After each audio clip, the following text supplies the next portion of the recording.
All right, here we go. We are continuing through the Gospel of Mark, written in the year 55, 22 years after the ascension of Jesus into heaven, which is amazing to think that they did not have a written gospel until that time. Or did they? Because Luke, when he writes his gospel, he says, many have undertaken to give us an account of the things that happened among us. But he said, but so that I might carefully investigate the things and give you an orderly account. And so he did carefully investigate and give an orderly account.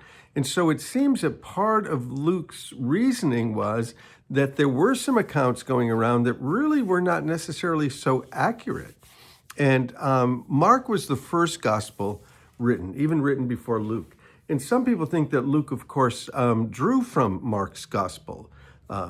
Not that he had copied it, but that he took some of the parts from there and put it into his gospel.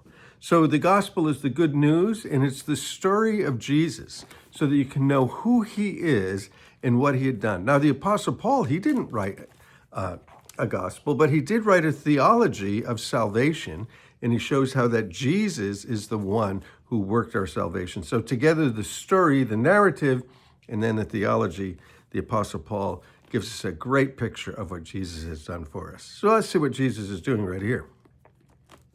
Mark likes to write about what he did. Chapter 6, Mark. Jesus left there and went to his hometown. He was staying in Capernaum. So that becomes his new hometown, accompanied by his disciples.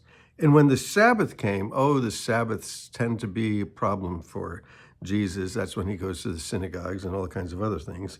He began to teach in their synagogues, and many who heard them were amazed.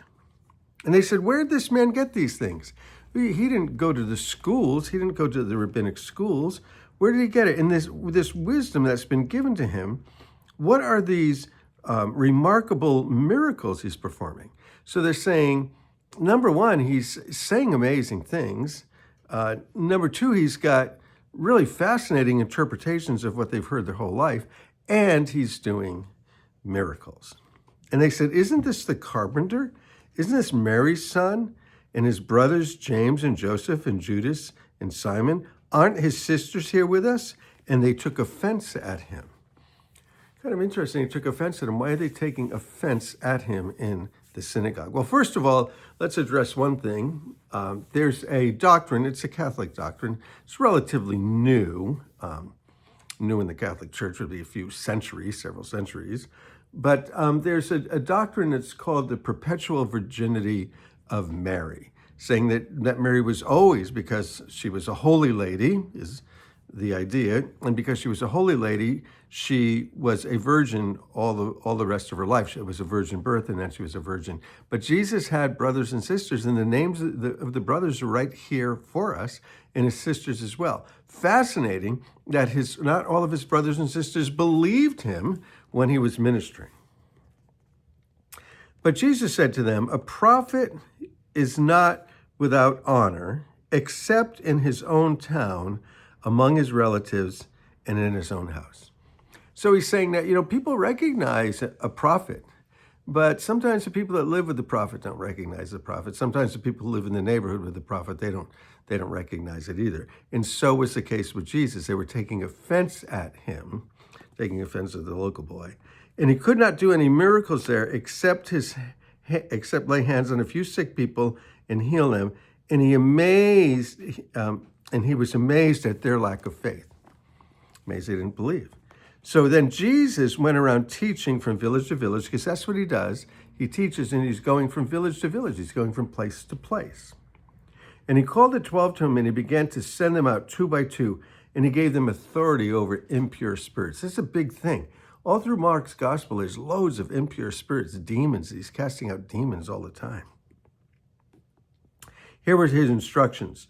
Don't take anything for the journey except a staff. No bread, no bag, no money in your belts. He was going to teach them that in the ministry, and of course in life as well, but in the ministry, that where God guides, he provides. Where there's vision, there's provision. So he gives the vision and he's going to provide for it. It's God's work.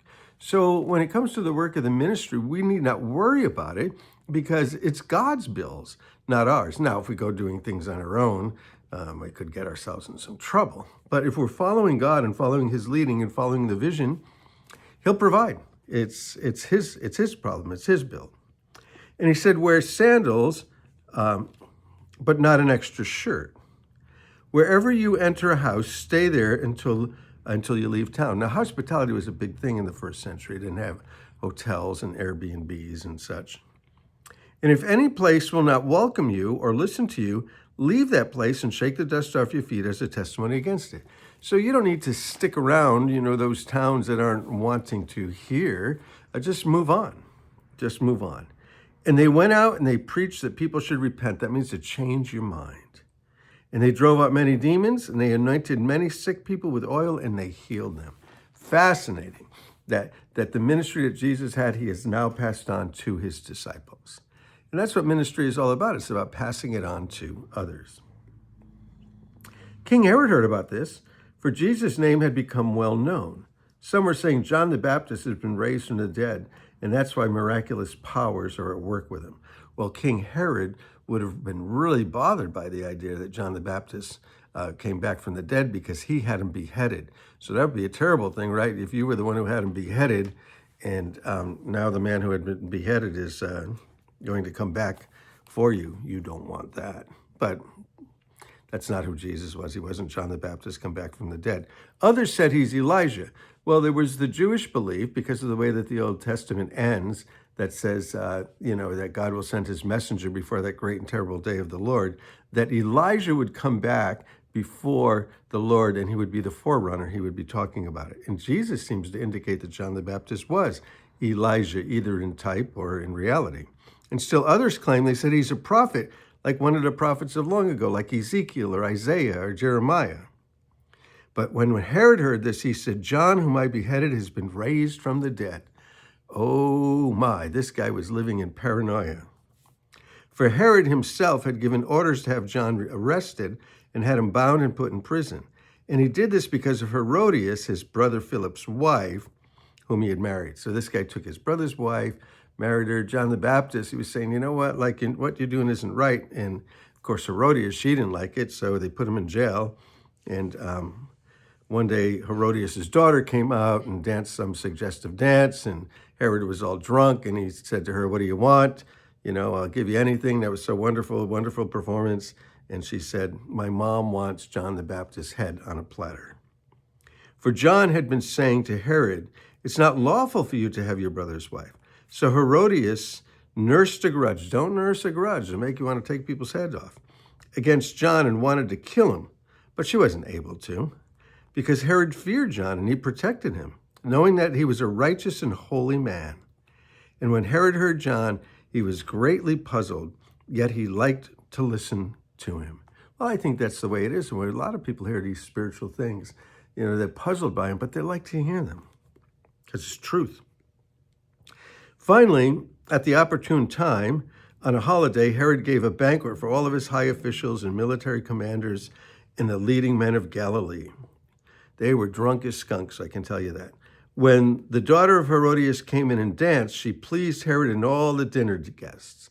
Oh, we loved the way that girl danced. And then King Herod said to the girl, ask anything you want, I'll give it to you. And he promised it with an oath. Whatever you want, I'll give you up to half my kingdom. She went out and she said to her mom, Mom, what should I ask for? Well, what should you ask for? And Mom said, the head of John the Baptist. At once they hurried into the king with the request, I want you to give me right now the head of John the Baptist on a platter. You like the dance? You're going to like seeing his head come out on a platter even better. The king was distressed. He was bummed out. He was freaked out. Because of his oaths and his dinner guests, he didn't want to refuse her. Oh, you didn't want your friends to get mad at you, so you chopped the guy's head off. She immediately sent an executioner with the orders to bring John's head. And the man went, beheaded John in prison, and brought back the head on a platter and presented it to the girl, and she gave it to her mom.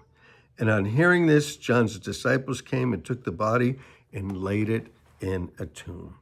And then we get to a couple other stories. Jesus feeding the 5,000, Jesus walking on the water, very long chapter in Mark. We can't do all of that. So read all of the rest of it. These are the things that Jesus was doing, what was happening. And so John the Baptist is now beheaded, and he won't be ministering anymore. Jesus will be continuing to go on. So we'll be reading through Mark, all of the things that Jesus did. Hey, so love you guys. Let's go to the next chapter.